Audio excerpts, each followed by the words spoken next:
Bonjour à tous. Un soir, j'étais sur mon canapé en train de regarder les stories sur Instagram et là, je tombe nez à nez avec une broderie. C'était un scarabée brodé autour d'un cabochon en pierre précieuse et je me suis dit, mais qui a brodé ça? Parce que j'avais vraiment l'impression que c'était moi, mais c'était pas moi. Donc, je suis allée voir sur le profil de la personne qui avait brodé ça et là, je me rends compte que c'est une dame qui m'avait contactée une semaine auparavant pour me dire qu'elle adorait mes broderies. Je m'étais abonnée en retour parce que je trouvais qu'elle avait vraiment un style à elle. Et en fait, je me rends compte que depuis une semaine, justement, quel hasard, son style a complètement changé et j'ai l'impression de retrouver le mien, en fait. Donc sur le coup, je suis un petit peu déçue. Mais pas au bout de mes surprises, puisque je me rends compte également qu'il y a dans ces nouvelles photos sur son feed une libellule et c'est le portrait craché d'un modèle que j'ai fait. Et elle a juste changé les couleurs et quelques petits détails, mais au premier coup d'œil, vraiment on dirait que c'est le même modèle. Et ce n'est pas tout. Je lis la description et là, je vois qu'en fait, elle propose des cours où elle dit, je cite, qu'elle va leur apprendre à broder ce style de broderie. Sur le coup, ça m'a vraiment fait quelque chose. Je me suis sentie dépossédée de mon travail. J'ai contacté cette personne et elle m'a dit qu'elle ne m'avait pas copié puisqu'elle avait changé les couleurs. Et que d'ailleurs, elle ne s'était même pas inspirée de mon travail puisque je n'avais rien inventé. J'ai assez mal dormi parce que j'étais énervée, mais j'ai pas voulu en rester là. Je me suis dit, c'est pas possible. Je vais pas rester sur quelque chose de négatif comme ça. Il faut que cette histoire m'apporte quelque chose de positif. Donc j'ai réfléchi et j'ai eu deux idées. La première, c'est cette vidéo. Je me suis dit, pourquoi pas faire une vidéo sur le sujet de l'inspiration, essayer de réfléchir à ce qui fait la distinction entre la copie et l'inspiration, puisqu'il y a tout un tas de paliers entre l'œuvre originale et la copie conforme. Donc c'est vrai que cette frontière peut être un peu floue. Évidemment, cette vidéo, elle n'est pas dogmatique, c'est juste ma propre réflexion. Ce que j'aimerais, c'est que vous me disiez en commentaire, pour vous, qu'est-ce que l'inspiration et surtout, qu'est-ce qui distingue l'inspiration de la copie. Comme ça, cette vidéo, ce sera plutôt un échange et pas juste moi qui donne mon avis.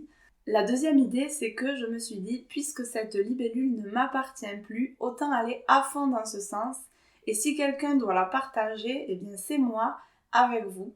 Donc j'ai décidé de la proposer en modèle sous la forme d'une box de broderie. Ce sera la toute première box de broderie que j'aurai créée. Donc elle aura une signification particulière pour moi. Je travaille dessus en ce moment et j'espère pouvoir vous la proposer au printemps, mais ça prend pas mal de temps et j'ai d'autres projets sur le feu, donc j'espère y arriver. Si vous regardez cette vidéo plusieurs mois après sa sortie, eh bien allez voir dans la description. Peut-être qu'il y aura le lien. S'il y est, c'est que j'ai concrétisé le projet. S'il n'y est pas, c'est que la box n'est pas encore prête. Mais ce n'est pas le sujet d'aujourd'hui, donc place au débat sur l'inspiration.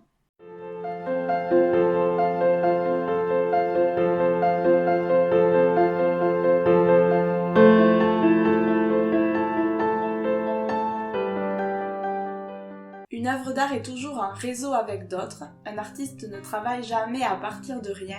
Il a toujours des références, qu'elles soient conscientes ou inconscientes. Néanmoins, vous ne pouvez pas imiter l'œuvre de quelqu'un et la publier si ce n'est pas vous qui en êtes 100% à l'origine. C'est-à-dire si vous prenez l'image de quelqu'un que vous la reproduisez, eh bien vous ne pouvez pas présenter ça comme votre propre œuvre.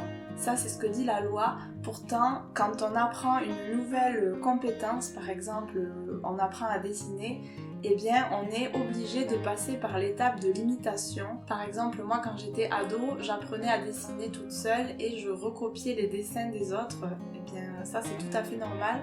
Par contre, ce qui n'est pas normal, c'est de poster cette photo de votre travail, de votre dessin, alors que vous avez copié l'image produite par quelqu'un d'autre. Ça, vous ne pouvez pas. En tout cas, on ne peut pas faire ça sans créditer l'auteur, c'est-à-dire indiquer, par exemple dans la description de la photo sur Instagram, ce dessin est une reproduction de l'œuvre de telle personne. Ça, c'est vraiment le minimum syndical si vous voulez éviter les problèmes juridiques. Après, là où c'est plus complexe, et c'est de ça que je voulais débattre aujourd'hui avec vous, c'est quand on s'inspire de références mais qu'on ne les imite pas. Alors moi je pense que pour aboutir à une œuvre originale, il est impératif de combiner les références. Si vous prenez une seule référence en modifiant quelques éléments, ça sera encore de l'imitation, ça ressemblera beaucoup trop à l'œuvre d'origine. Donc le mieux, je pense, c'est de combiner plusieurs références. On peut les prendre dans deux domaines, la nature et la culture. La nature, ça va être tout ce qui est faune, flore, mais aussi les minéraux, le corps humain, etc. Et la culture, ça va être tout ce qui est produit par d'autres humains, c'est-à-dire toutes les formes artistiques, la peinture, la sculpture, la musique, la littérature, mais même les arts appliqués, l'artisanat. Vraiment tout ce qui a été fait de main humaine, ça fait partie de la culture.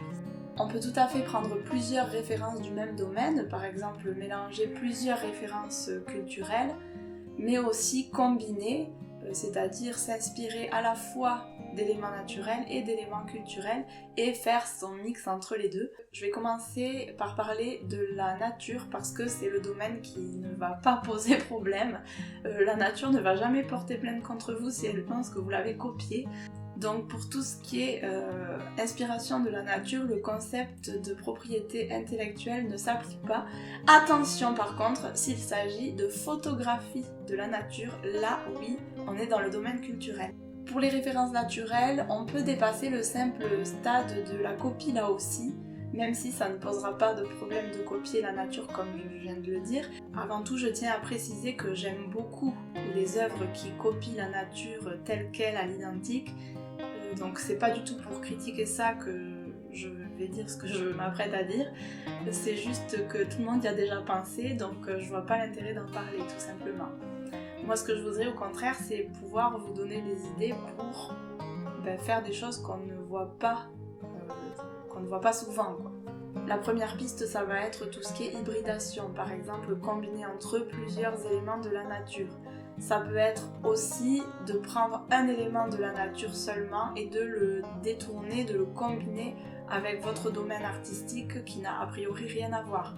Par exemple, si vous êtes architecte, vous pouvez très bien prendre la structure d'une fleur et créer un bâtiment qui a la même structure. Là, on est dans l'inspiration de la nature, mais ça ne se remarquera pas en fait. C'est beaucoup plus discret que juste je vois une fleur et je peins la même fleur. Une autre manière de s'inspirer de la nature de façon originale, c'est par exemple de prendre un détail et de le traiter en macro. Par exemple, pendant mes études, j'avais reproduit une peau de requin vue au microscope, mais à plus grande échelle. Et en fait, je me suis rendu compte que ce n'était pas lisse du tout. Et d'ailleurs, c'est quelque chose que l'on retrouve dans l'industrie textile, le fait d'imiter comme ça des textures de peau animale que l'on ne remarque pas, en fait, que l'on voit uniquement au microscope. Par exemple, il existe des textiles bleus qui n'ont aucun pigment bleu, et ça c'est inspiré du papillon morpho. C'est un papillon qui apparaît bleu, mais en fait c'est juste une façon de structurer la surface en fait des ailes qui fait que ça va renvoyer de la lumière qui va nous faire voir la couleur bleue, mais en fait il n'y a aucun pigment bleu dans les ailes. Si ça vous intéresse de creuser ces sujets, je vous mettrai en description un lien vers un article qui en parle très bien. Mais voilà, moi je voulais juste l'évoquer pour vous montrer qu'on peut aussi s'inspirer de la nature d'une façon totalement inattendue pour dépasser la simple imitation.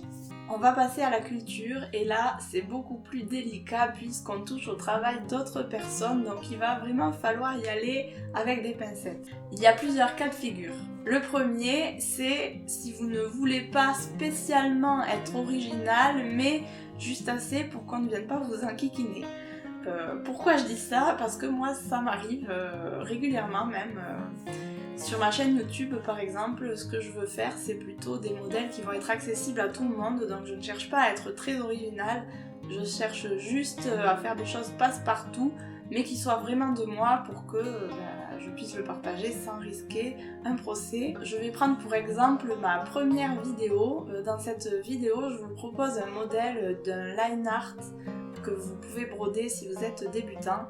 Et donc ce projet-là, moi je voulais que tout le monde puisse le faire, donc j'ai vraiment pas cherché à faire quelque chose qui casse trois pattes à un canard, c'est juste un modèle voilà, que je trouvais joli, mais assez simple finalement. Plus on est original, plus on risque de ne pas plaire à tout le monde, et donc ça, c'est pas forcément l'objet recherché. Parfois, on veut essayer de se fondre dans la masse et de proposer quelque chose qui ne va pas sortir du lot, mais qui va pouvoir toucher plus de personnes. Mais ça ne veut pas dire qu'on a le droit de copier. Donc moi, comment j'ai fait concrètement pour ce dessin? Eh bien, j'ai combiné 3 références culturelles. Il s'agissait de photographies, je les ai mélangées pour aboutir à une nouvelle photographie, et ensuite j'ai complètement transformé cette photographie en repassant les contours pour en faire un line art. Donc finalement, les 3 références culturelles, eh bien en fait, elles sont complètement méconnaissables puisque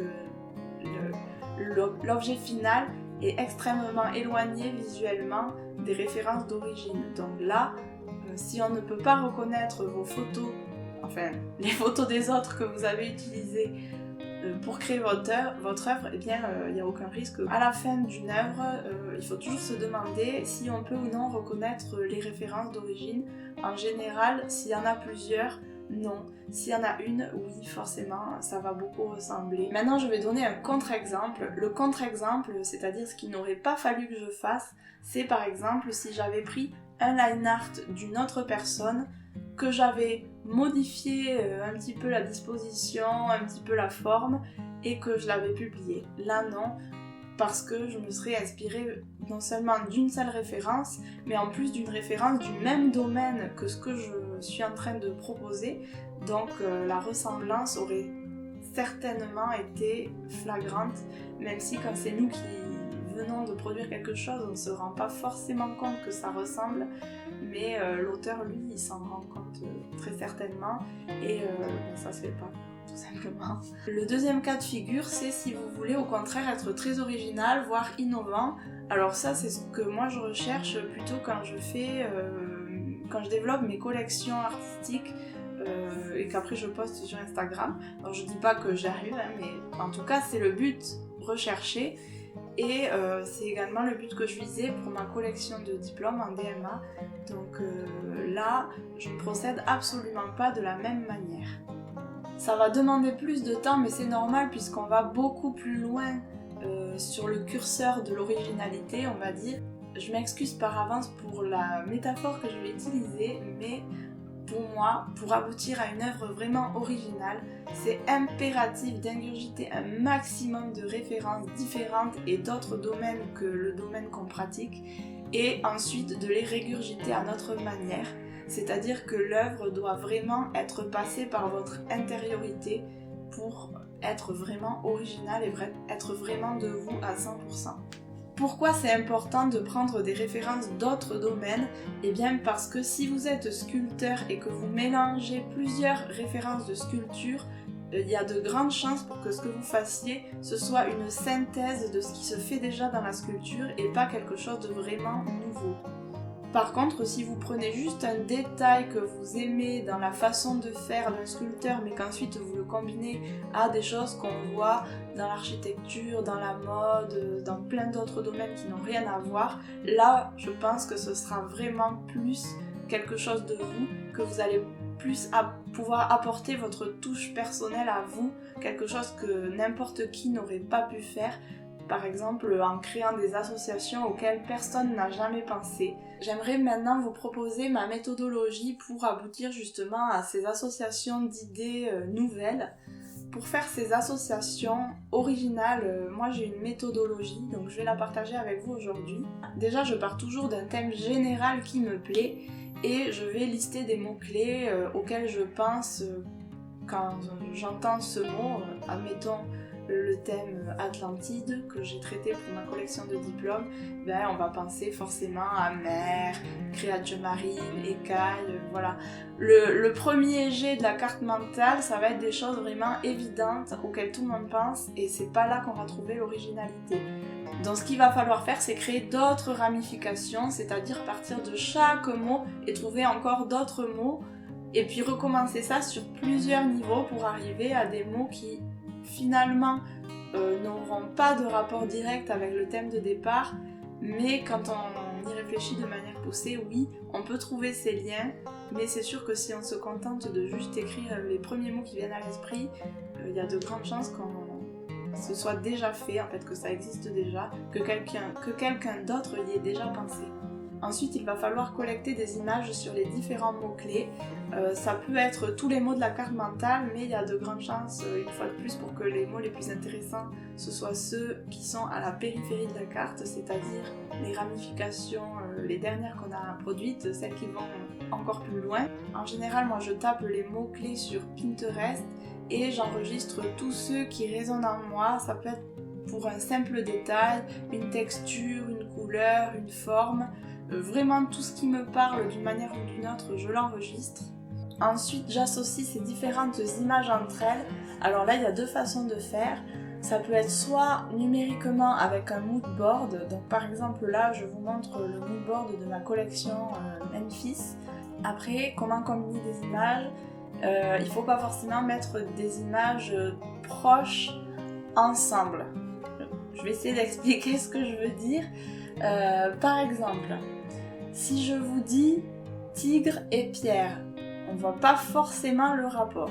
Mais je peux mettre côte à côte l'image par exemple d'un œil de tigre qui ressort sur le pelage clair et je peux mettre à côté une image d'orfèvrerie où la pierre va ressortir sur l'or et où il y a comme ça une analogie qui va se créer entre l'œil du tigre et la pierre sur l'orfèvrerie.